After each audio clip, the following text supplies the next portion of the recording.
Good afternoon, everyone. Welcome to Endocrine Grand Rounds. It's a pleasure to introduce today Dr. Catalina Cabrera. Dr. Cabrera did her pediatric residency training and fellowship training in pediatric endocrinology at the University of Cincinnati at Cincinnati Children's Hospital. She joined us in October of 2018. I'm trying to get my years correct, in 2018, and she has been instrumental in a number of our specialty programs, namely a program that she has led for our high-risk diabetes patients called DART. She also has a very strong interest that she had all through fellowship and that I know she has carried with her here to the University of Louisville and Norton Children's. And that is the genetics behind endocrine disease and disorders. She's done a lot of work with the genetics of short stature, and I think it is very appropriate today that she be the one to share her knowledge on Prader-Willi syndrome. And so please welcome Dr. Cabrera. Well, thank you so much. I'm actually really happy to share this information with all of you. I enjoyed putting the presentation together and really learning about this topic. We'll see. Please feel free to interrupt at any time if you guys have any questions, or at the end too. I'll be.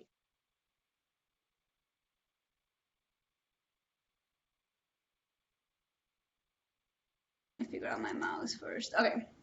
So I don't have any disclosures. So this is how I'm going to divide my talk today. So I'm going to start with a case of what we often see in younger children.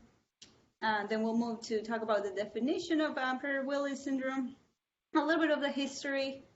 Then we'll review the clinical course per age, really divided.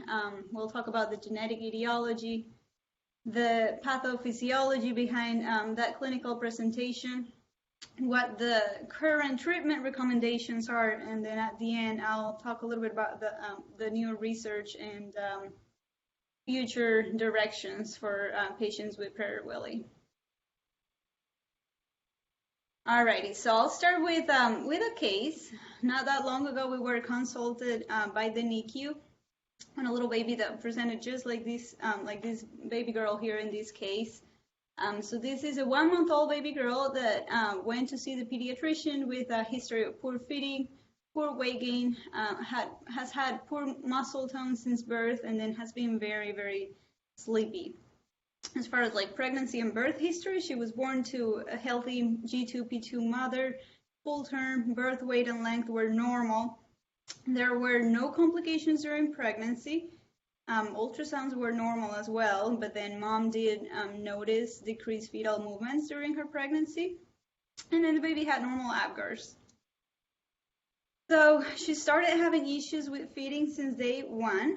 And they also describe her as being a very sleepy baby, and she'll just like fall asleep feeding, which has been the main. Has a poor suck, and while she was in the hospital, required NG feeds. And when she was discharged, her birth weight was down about 8%, but then she was able to like take everything by mouth, so that NG tube came out, and then was feeding every 3 to 4 hours. Then the parents continue to have issues at home, and she continued to have poor feeding. So when she was seen by that PCP at 1 month, her weight was very similar to her birth weight, so she was only up by a little bit. Still had pretty low tone, and you know, like what I'm showing here in that picture, that's kind of like what the pediatrician saw on exam. Still very sleepy, had a weak cry. And then was diagnosed with hip dysplasia. So she was fitted for a Pavlik harness when she was around 2 weeks of life. Her physical exam, she was just hypotonic and had a significant head lag. And then on exam, she also had some dysmorphic features with almond-shaped eyes, a narrow forehead, and a small chin. Other than that, her exam was unremarkable. So based on her clinical presentation, she had a microarray done that showed that she had a deletion that involved the long arm of chromosome 15q11. So they did additional testing, and then they found that the paternal allele was deleted, and that was consistent with the diagnosis of Prader-Willi syndrome. So Prader-Willi is a neurodevelopmental genomic imprinting disorder. It is characterized by hypotonia, developmental delay, short stature, obesity that starts during childhood, hypogonadism, and then they also have some characteristic facial features. It is relatively rare, happens in one in every 15,000 individuals, and we see it as often in females and males. So the syndrome itself, or the first patient that appeared to have Prader-Willi syndrome, was described in 1887 by Langdon Downs. So this gentleman here in the picture, and he had a patient that had mental impairment, short stature, hypogonadism, and obesity, and then he called that condition polysarsia. And this is actually a picture of that patient that he described. She was 25 when this picture was taken, and she was very, very short. She was, I think, 142 centimeters. Then in 1956, these three doctors, Swiss doctors, Indra Prader, Alexis Labhart, and then Heinrich Willi, like the three of them. I'm not sure why it's not called. It should be called the Prader Labhart Willi syndrome, but well, they missed one doctor. They described 9 patients that had all similar features, and that's where the term came from. And then over the years, there were additional studies and case reports.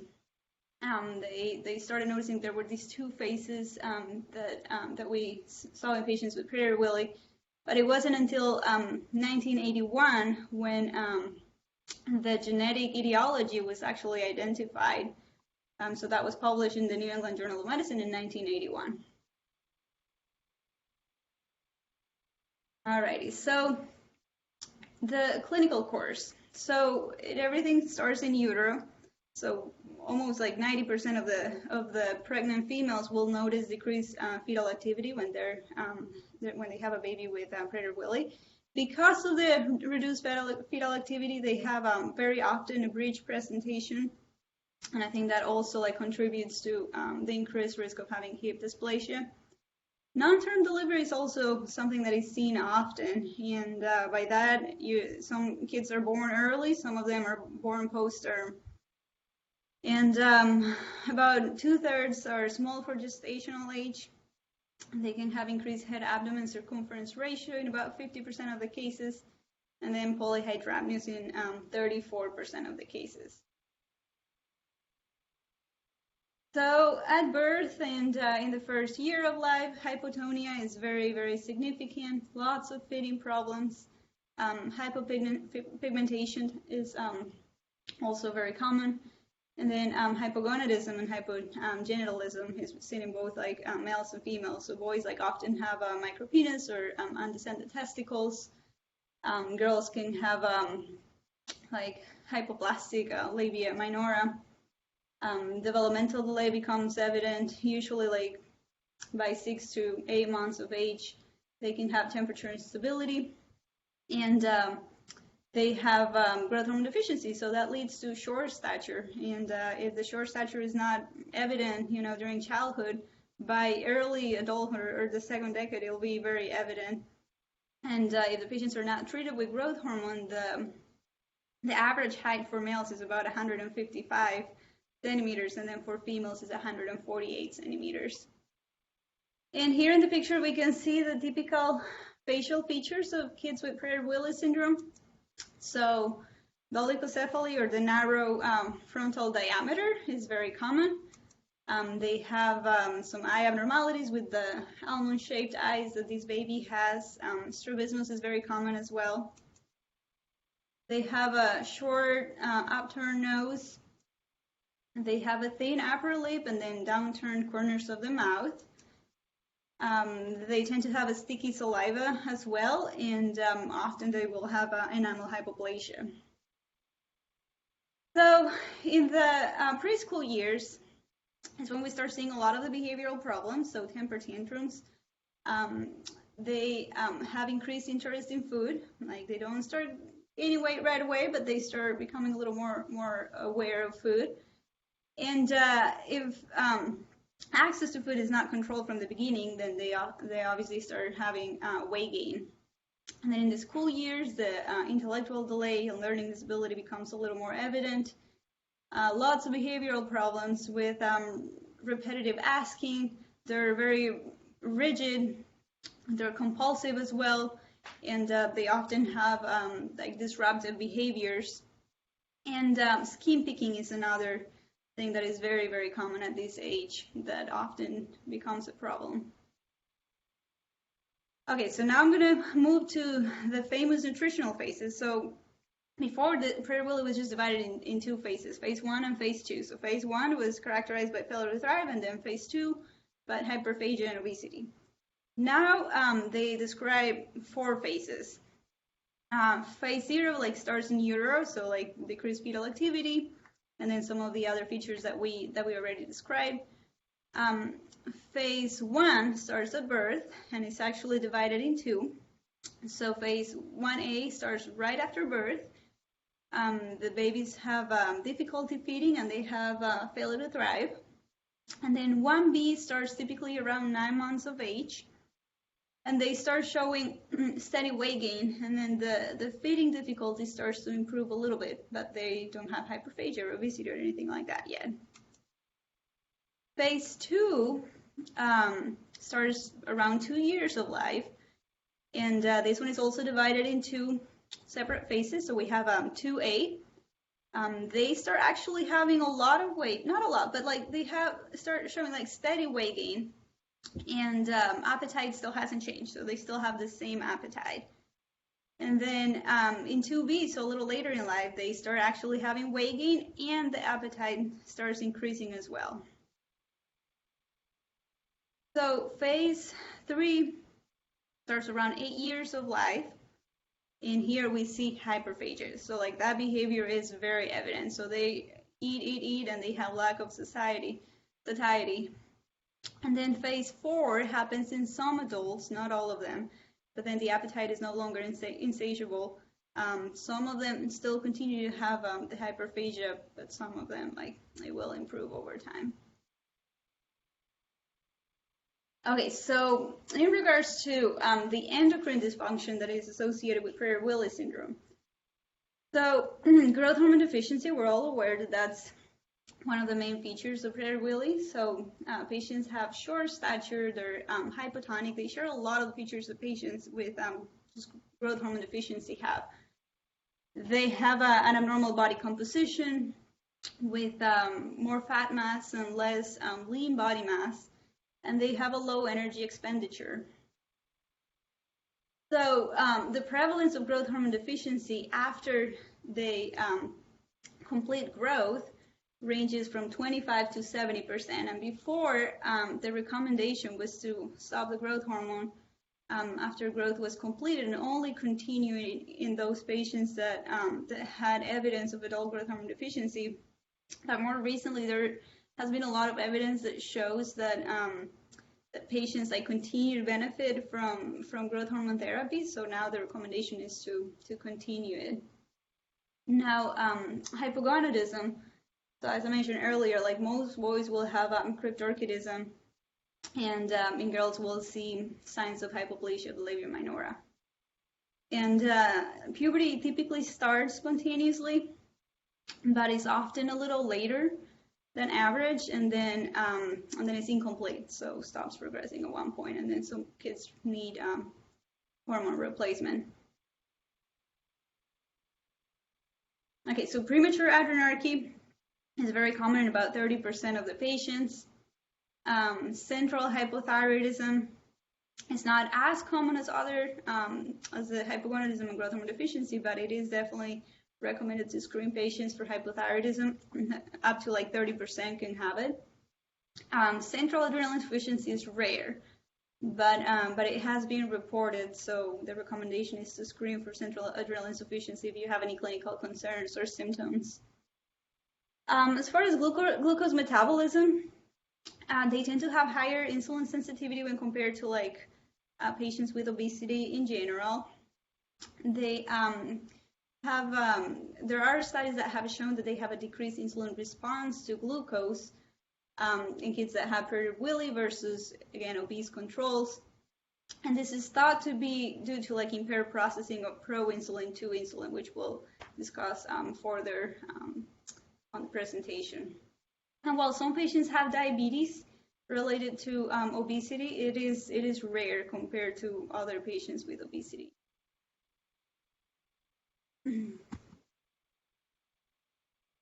Alrighty, so sleep abnormalities are common as well. They often have a reduced REM latency, abnormal sleep cycles, and then they wake up multiple times at night. Around 2 to 3, they actually start waking up very early in the morning, so 2 or 3, and this is very disruptive for the families. They often have hypoxia at night and both central and obstructive sleep apnea. Some of them have excessive daytime sleepiness, and cataplexy has been described as well. And one of the major concerns with kids with Prader-Willi syndrome is that growth hormone therapy is one of the main recommendations, but there is the potential that it can worsen obstructive sleep apnea.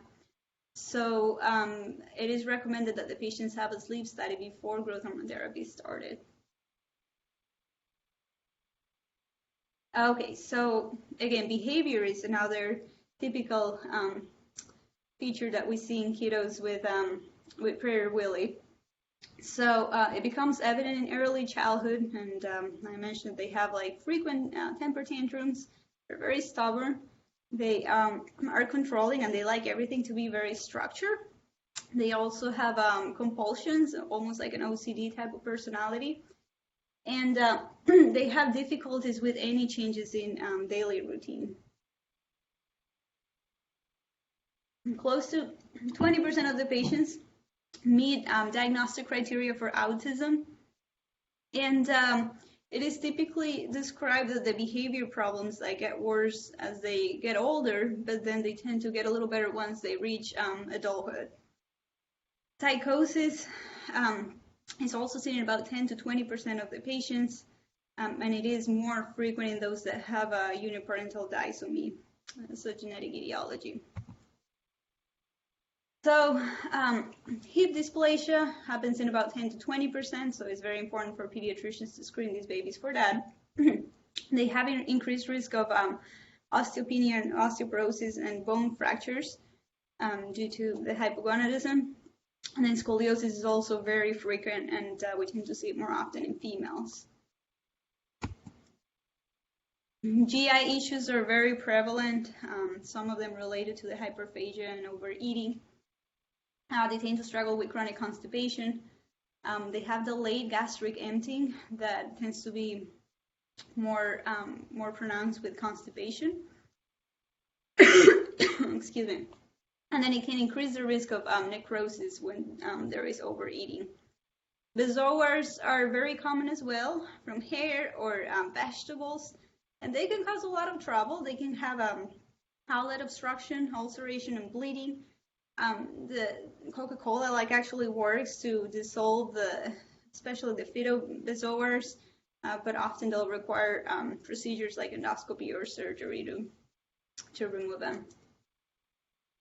So there are some clinical diagnostic criteria that are just helpful to decide when we want to obtain genetic testing. So the scoring is different for younger and for older children. So kids that are younger than 3 need a total of 5 points, and of that, the 5 points, 4 have to be major. And for older children, older than 3 years of age, then you need at least 8 points with at least 5 major. So the major criteria are hypotonia, feeding problems, leading to failure to thrive, rapid weight gain starting between 1 and 6, hyperphagia, the typical facial features, and hypogonadism. And then the minor criteria are some of the other features that we often see, including decreased fetal movements, sleep issues, short stature, hypopigmentation, small hands, the eye problems, and the thick saliva. So morbidity and mortality, unfortunately, is very high, and that's one of the main reasons why these patients have to be managed aggressively, and they need a team of physicians like really helping them. The death rate is estimated at around 3% per year, but when they're adequately treated, it decreases to 1.25%, so much better. In children, the main cause of mortality is related to respiratory infections or respiratory complications and other febrile illnesses. And then in adults, it's typically related to obesity, cardiovascular problems, and then some gastric issues or sleep apnea. So some frequent causes are acute gastric distension and necrosis, and then choking. And there's more than one report on choking on hot dogs. So hot dogs are not a good idea.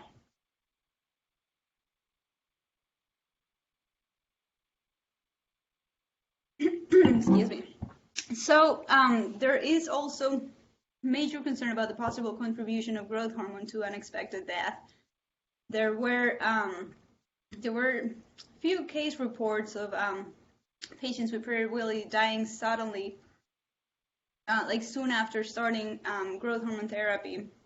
And growth hormone can increase the size of the tonsils and the adenoids, worsen obstructive sleep apnea, and then potentially cause sudden death.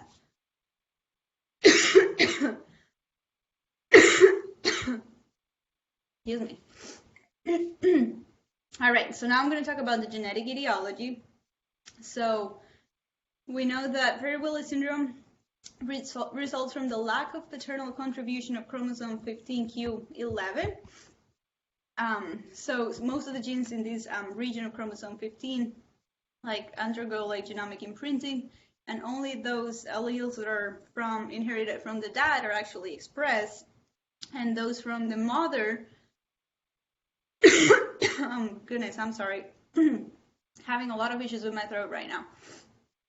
And those that are inherited from the mother undergo a process called methylation, so they are inactivated. So there are three different ways how these can happen. The most common, about 60%, is due to the novel paternal deletions of that chunk of chromosome 15 from Q11 to Q13, and then it leads to lack of expression of the paternal genes, which is on the first one on this diagram that I have here. Then the second most common, about 35% of the cases, is due to a maternal disomy of chromosome 15, which basically means that both chromosome 15s are inherited from the mother.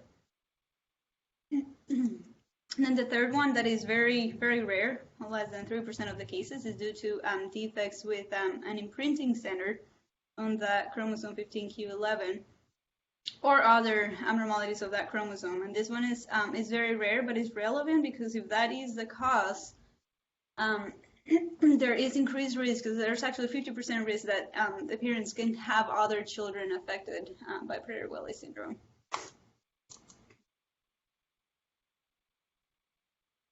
Okay, so now of that 60% that have deletions in 15q11, there are two types. So type 1 is larger. Let me see, I don't know if I can point, but well, type 1 is larger, and it's actually pictured here in this diagram as well. And it goes from proximal breakpoint, or BP1 in the figure, all the way to breakpoint 3. Then type 2 is a little smaller. It goes from breakpoint 2 all the way to the distal breakpoint 3. Those that have a uniparental disomy of chromosome 15, again, about 35% of the cases. So there are also 3 different subclasses. So they can have a maternal heterodisomy 15, where basically they have 2 different chromosomes that come from the mother. They can have maternal isodisomy 15. I'm so sorry about the coughing.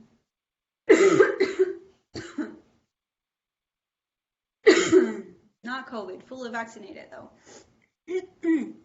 So those that have maternal isodisomy 15, they have two identical chromosomes 15 from the mother as well, or they can have maternal segmental isodisomy 15. This is the most common type. That basically they just have a mixture of like both chromosomes from the mom. And it really all depends on when the error occurs during replication and meiosis. So this is a paper that was published a couple of years ago. It's probably the largest cohort that they have looked of patients with Prader Willi. So they looked at over 500 kids, well, not kids, sorry, patients with Prader Willi syndrome, and it matched with those percentages that I mentioned before. So about 60% had deletions. The most common type of deletion was type 2. Then about 36% have maternal disomy 15. And then again, the most common type was the segmental isodisomy, where there was kind of like a mixture of those chromosomes from the mother. And then imprinting defects were rare, about 4%. So now there have been some studies looking at phenotype-genotype correlations, and they found that in those kids that have uniparental disomy, post-term delivery tends to be more frequent. They are less likely to have the typical facial dysmorphisms. They have higher verbal IQ and less behavioral problems, but they are more likely to have psychosis and autism spectrum disorder. Those that have deletions tend to have more hypotonia and like feeding issues when they're younger. They have higher rates of like sleep issues as well, and hypopigmentation, and more trouble with speech. And those that have that type 1 deletions have more compulsions, and they have poor intellectual ability and academic achievement in general. So the diagnosis is more like a stepwise approach. So typically the first step, if someone is suspecting Prader Willi syndrome, is to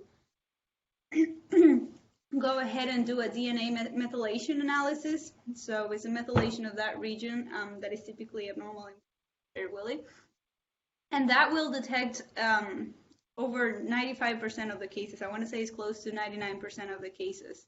But it will not tell you what genetic subtype they have. So if the methylation analysis is abnormal, then you still have to obtain additional genetic testing to figure out which type it is. So typically they'll get a FISH or a microarray looking for copy number variants. And if that is abnormal, then typically you have a deletion. If that is not abnormal, then you would assume that there is a disomy. And then at that point, they have to get like more sophisticated genetic tests with DNA polymorphisms analysis that will basically tell the difference between a uniparental disomy or some imprinting errors or disorders. All right. So as far as pathophysiology, that Prader Willi syndrome chromosomal region is crucial for the development of the hypothalamus. And we all are very aware that the hypothalamus controls basically whole endocrine and metabolic function, is very important for appetite regulation, for emotions and behavior, and is also linked to the autonomic nervous system.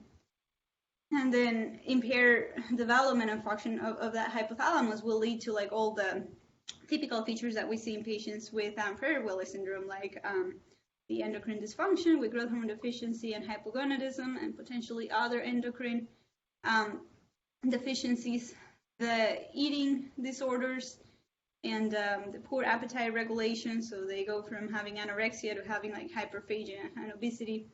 All the behavioral problems as well that often tend to be associated with oxytocin, and often they'll have some GI problems and temperature instability. So, okay, so now why do they have altered hypothalamic function? So there is this minimal chromosomal critical deletion that is associated with the Prader-Willi phenotype. And there is actually one cluster of genes that is the SNORD cluster, with particularly SNORD D116 appears to drive the whole phenotype of patients with Prader-Willi syndrome. They have reported that mice have actually increased expression of this SNORD 116 in the hypothalamus, and then when they knock it out from mice, that particular gene, they show all the typical features that we see in patients with Prader-Willi. So they have short stature, hyperphagia, decreased energy expenditure. So a lot of the features that we see are actually like narrowed to that particular spot in the Prader-Willi region.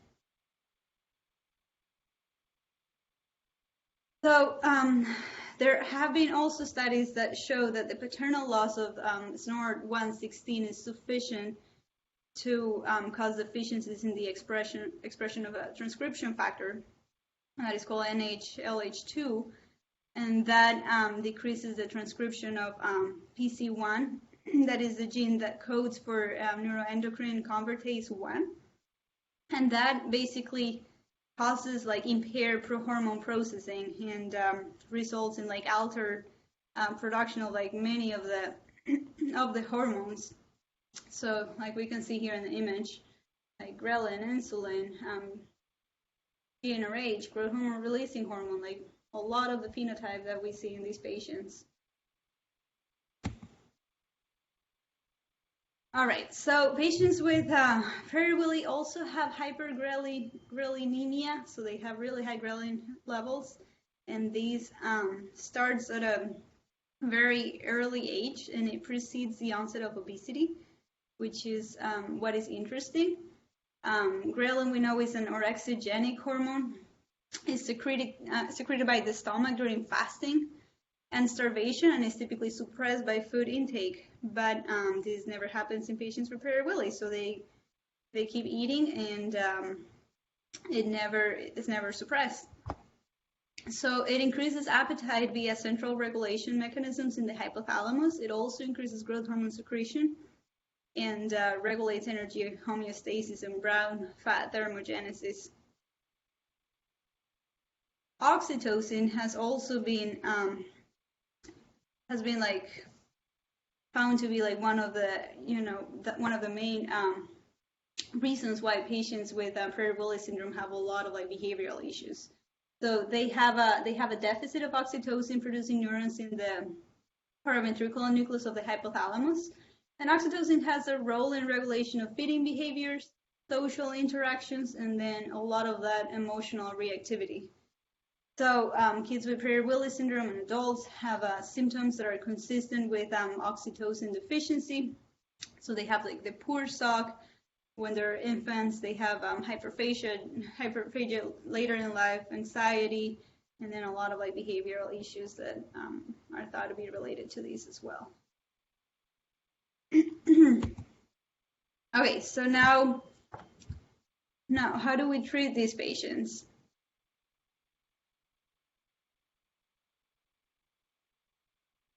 Okay, so the main recommendation is diet. So diet is very important in patients with Prader-Willi. We know that the obesity is very prevalent. About 40% of children and adolescents have significant obesity, and virtually all the adults with Prader-Willi have obesity as well. And we know that that if they eat the recommended daily allowance, like they'll gain weight with that. So the previous recommendation was just to restrict calories to around 8 to 11 calories per centimeter of height, but that is no longer recommended. So they found that by restricting calories and restricting their diet, they were having a lot of nutritional deficiencies, and that wasn't solving the hyperphagia. Oh, sorry, just the text from Andrew, so I was making sure it wasn't anything important. So it doesn't fix the hyperphagia, so it just makes everything worse because they're still hungry, and they're constantly eating. So that is no longer the recommendation. Another issue is that they don't like to drink water. So before we would just tell parents like, oh, do diet drinks and sugar-free and artificial sweeteners. But now we know too that the low-calorie sweeteners disrupt the gut microbiome. And then also like it increases the cravings for sweets. So it just makes that hyperphagia in general, like the craving for sweets, even worse. So this is the current recommendation. So the recommendation is, this was just published last year, but it is recommended that they follow a Mediterranean diet.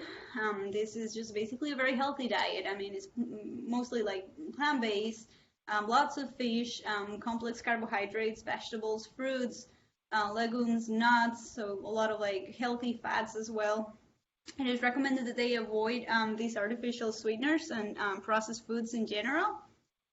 And it is recommended that that we introduce just plain water from the beginning and try to avoid exposing them to sweets, because that way, I mean, if they don't know anything different, they'll be okay with drinking water.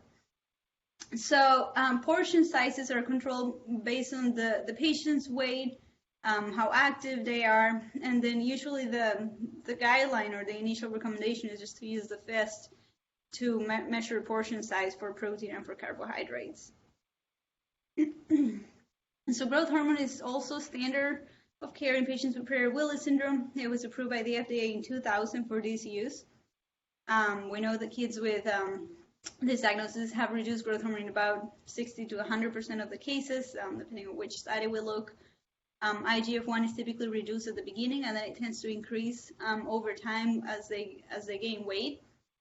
And there are some exclusion criteria for starting growth hormone. So if they have severe obesity by the time they're diagnosed, typically is better just not to start it right away. If they have uncontrolled diabetes, it can make hyperglycemia worse. Sleep apnea, as I mentioned earlier, so if it is untreated, it's also like recommended to treat it first before we move forward with growth hormone. If they have cancer, obviously, or if they have active psychosis, which makes sense. So there are multiple benefits of growth hormone for kids with Prader-Willi. So height, of course, so they grow better. As we know, as in patients that have severe growth hormone deficiency and endocrine in general, it helps to increase lean body mass and decrease fat mass. So like body composition in general is much better. And because of that, they have increased mobility. There are also studies that report that they have improved language and cognitive skills on kids that are on growth hormone versus kids that are not on growth hormone. So now the question is, when do we start this? So the current recommendation is to start it at the time of diagnosis. So before, we used to wait until they were close to 2 to start growth hormone, but now there are more recent studies that actually show that very young infants like also benefit from growth hormone therapy. So it's often started after just a couple of months of life. So typically before we start growth hormone, we'll get baseline growth factors. We'll do sleep study. And if it is started in infancy, there's really no need to get a sleep study because like babies don't have tonsils and adenoids, and they don't develop until later. And a growth hormone stimulation test is not necessary. Usually, the starting dose for growth hormone is 1 milligram per meter squared per day. And then we go from there and we titrate based on the IGF-1 level. So hypogonadism, as I mentioned, is very prevalent. Boys very often have cryptorchidism. Sometimes it resolves spontaneously, but often it will require intervention. So HCG injections can be used for infants. Of course, like many of them will need surgery as well. And replacement of like sex hormones obviously would be the recommendation to treat the hypogonadism, but this is a little controversial, and it's a hard decision because very often boys that are treated with testosterone will have worse behavior problems. So it makes it even harder for the family. So if you don't treat them, obviously there are the concerns about osteoporosis and potential for more fractures. So it's a hard decision, but theoretically they should be treated with sex steroids. There have been a handful of reports of fertility in women with Prader-Willi syndrome. There have not been any in males, so only in women. So that makes you wonder if we need to worry about like birth control in girls. Sleep issues, as I mentioned, are very, very prevalent. If they're having more sleep issues, then sleep study definitely should be considered. Often they need a tonsillectomy and adenoidectomy, CPAP or BiPAP for treatment of sleep apnea. Again, as I mentioned, they can have pretty significant daytime sleepiness. And then modafinil has actually shown to be effective for the treatment of that excessive sleepiness during the day. All right, now to finish, I'm just going to talk about like new therapies and what are some of the things that have shown some benefit. And I focus a little more in younger kids. There is a little bit about adults as well, but I mean, these therapies have been investigated really in infants and children and also adults. So, alrighty, so intranasal oxytocin. So I think we've all heard about this one. So since the 90s, we've known that there are these oxytocin-producing neurons in the hypothalamus, in the paraventricular nucleus.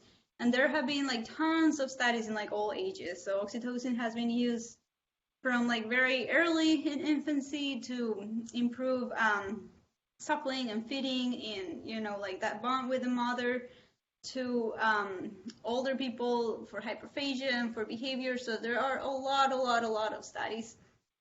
And there are conflicting results. So they're all over the place. Some of them show improvement, some of them show that it doesn't make a difference, and there's a couple that actually show that it makes things worse, so we don't really know. So for food-related behaviors, most of the studies don't actually show significant improvement. So oxytocin for food and hyperphagia is probably not the best option. But there is a small study from a few years ago that showed that it improved the oral feeding skills in infants that got a short course of oxytocin within the first 6 months of life.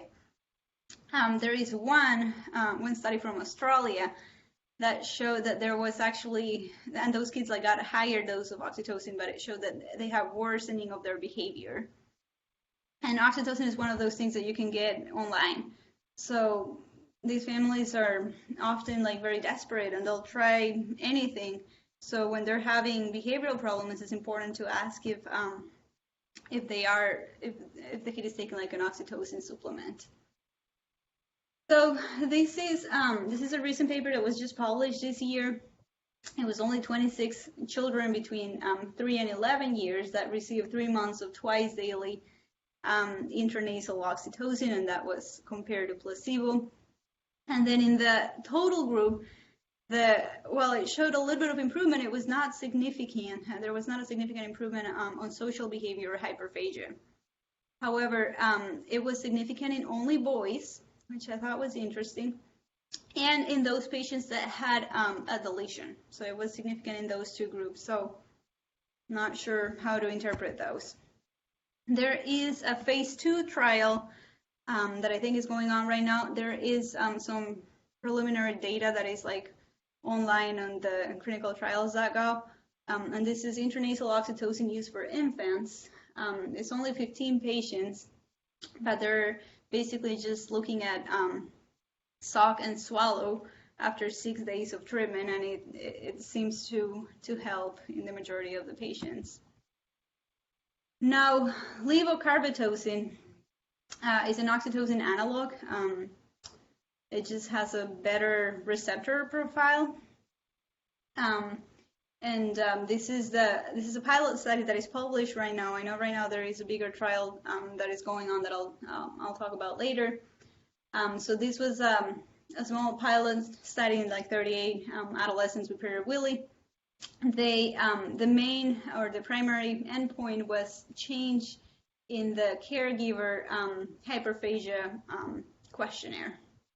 And overall, it was well tolerated. and it improved hyperphagia and behavioral symptoms in these patients. So we can see here on this figure, patients treated are in blue versus controls are in red.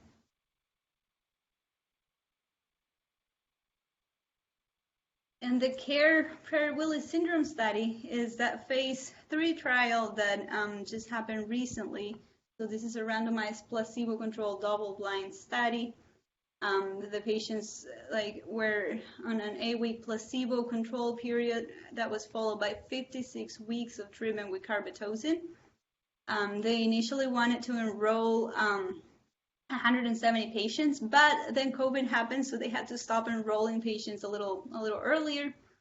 And obviously COVID had a significant impact on patients with Prader-Willi, like on everyone else with obesity and even without obesity, but it was a lot harder to control the hyperphagia and the behaviors in these patients.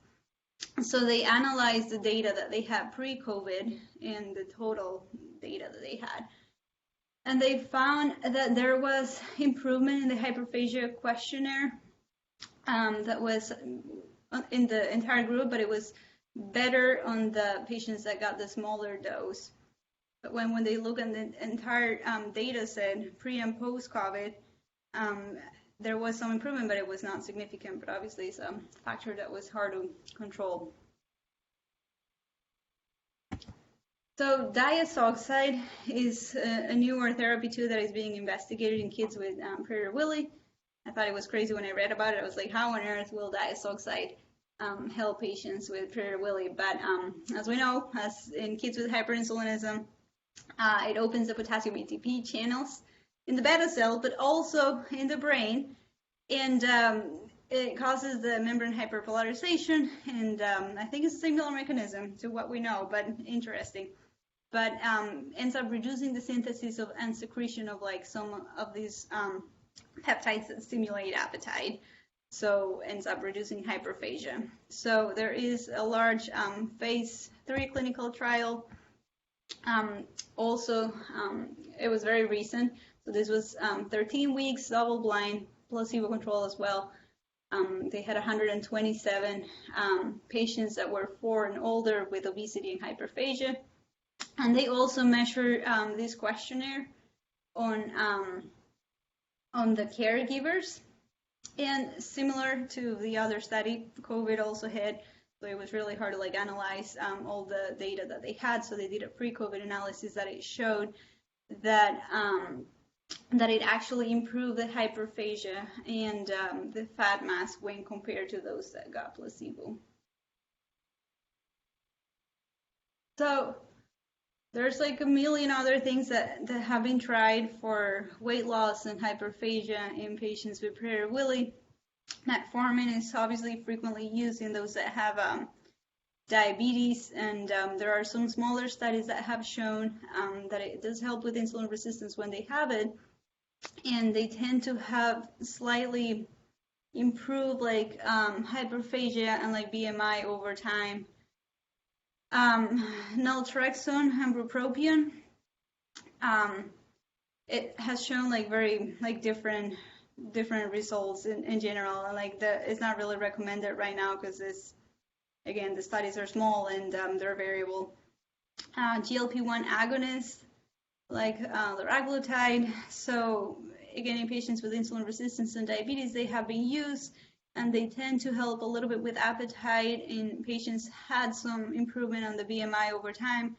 However, the main concern with the GLP-1 agonists is that these patients already have a slow gastric emptying, and then GLP-1 makes that more pronounced, and they can potentially have serious GI complications. Orlistat. There are no studies in Prader-Willi syndrome, but there have been a few case reports that show a little bit of improvement on the weight. However, they tend to have poor compliance and a lot of GI side effects, so it's not a favorite. Topiramate is anti-epileptic that is used mostly just for psychosis and behavioral issues in patients with Prader-Willi. But then it has shown that it also decreases hyperphagia a little bit, but there are not like large studies yet, but maybe something that could potentially work in the future. And then bariatric surgery is a bad idea. So there are a few case reports, and the patients like regain the weight. They have a lot of complications. Bariatric surgery like does not fix the hyperphagia, which is the main issue with these patients. So it is not recommended. And that's all that I have to share. I'm happy to take any questions. That's the event code.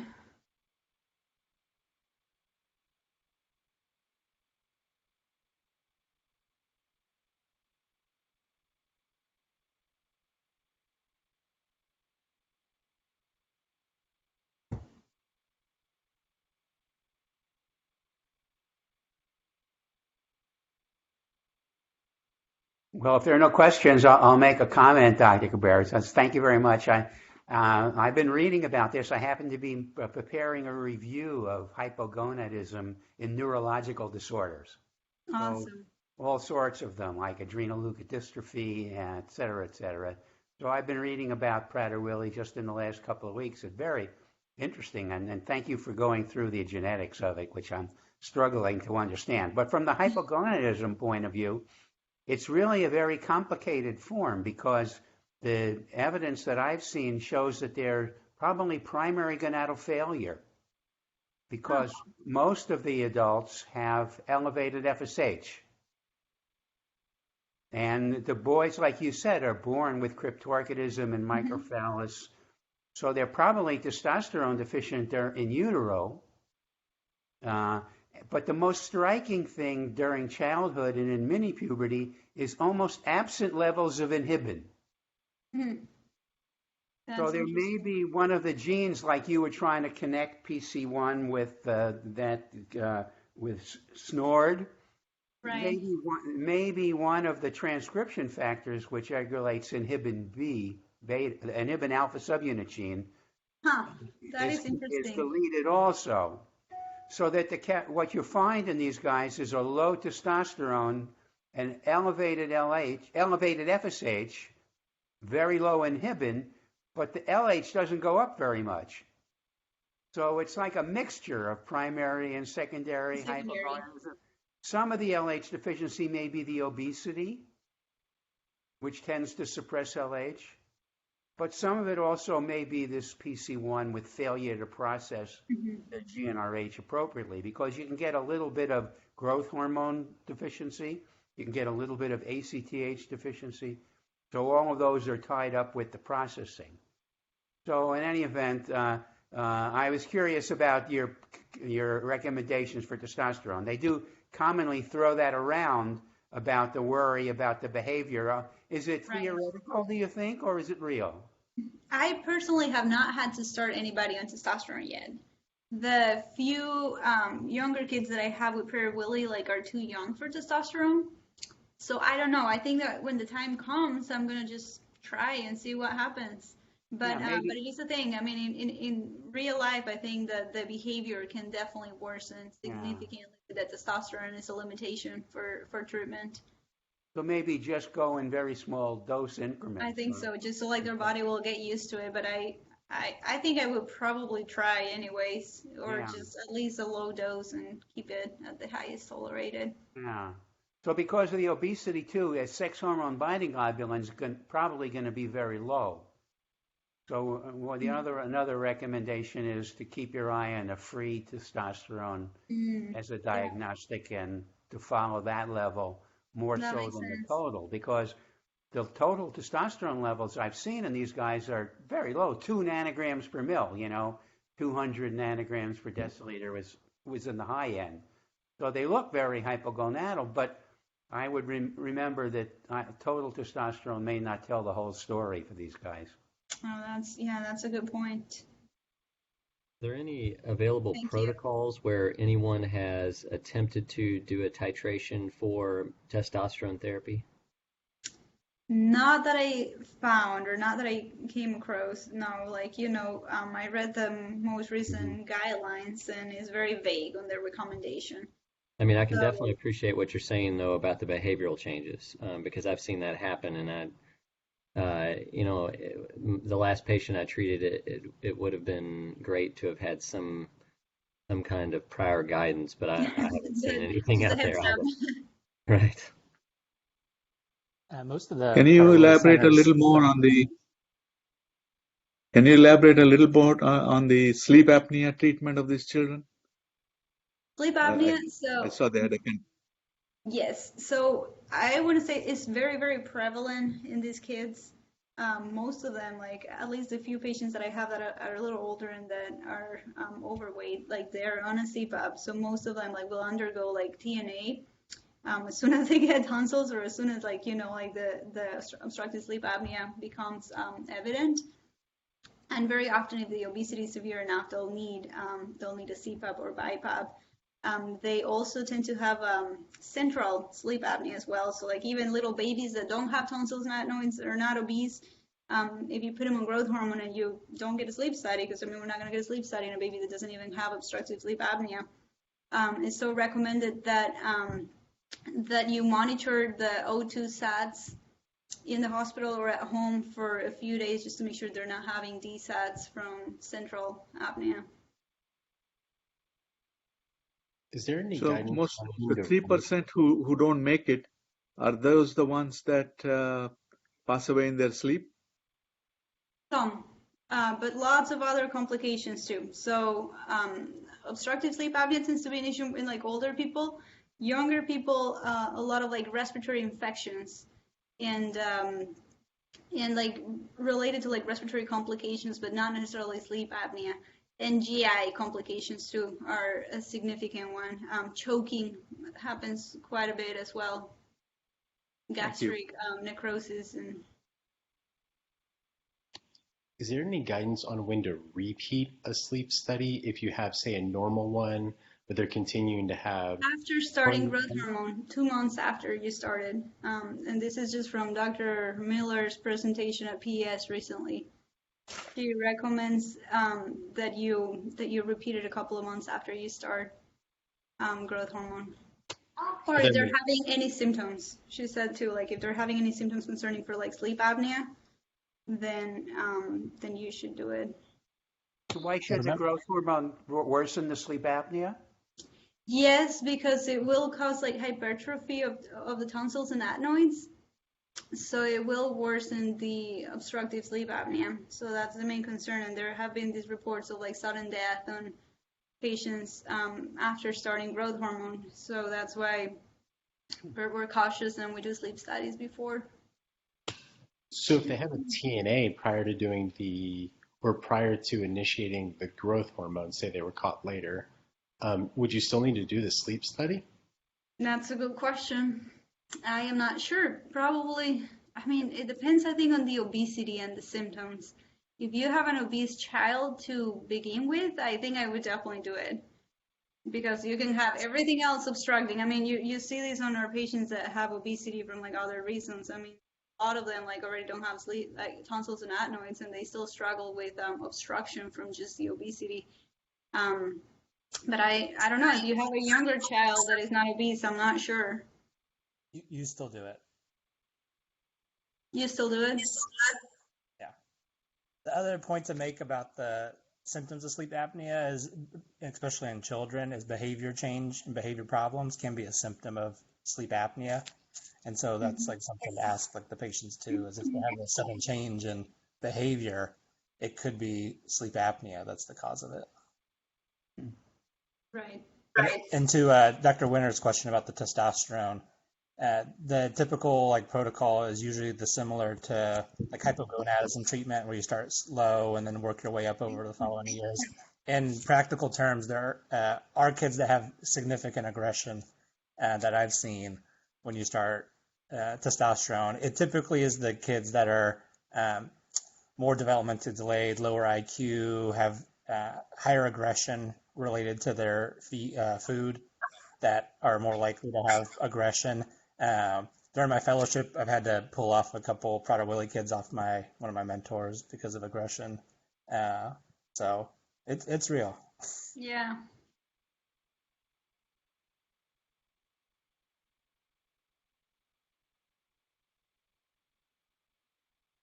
Another practical point I was going to add was with they have significant choking risk, especially if they get into some food.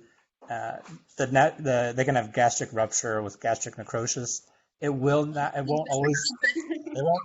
always be picked up with a plain film X-ray, and so you need to get a CT if you're concerned that a kid has got into something and ate a lot. You'll see sometimes you'll see the air fluid level with eating a ton of food, but you won't see the gastric necrosis always. And so a CT is the recommendation to kind of see if there's actually like gastric necrosis in the lining, because it has been missed and kids have been sent home with normal X-rays and they actually had a rupture. Is that Yeah, risk I also learned increased with the for better over the biopsy? raw vegetables Mm-hmm. for risk of visual worse. That Coca-Cola trick works. I've had to do it a couple of times during my Coca-Cola. fellowship.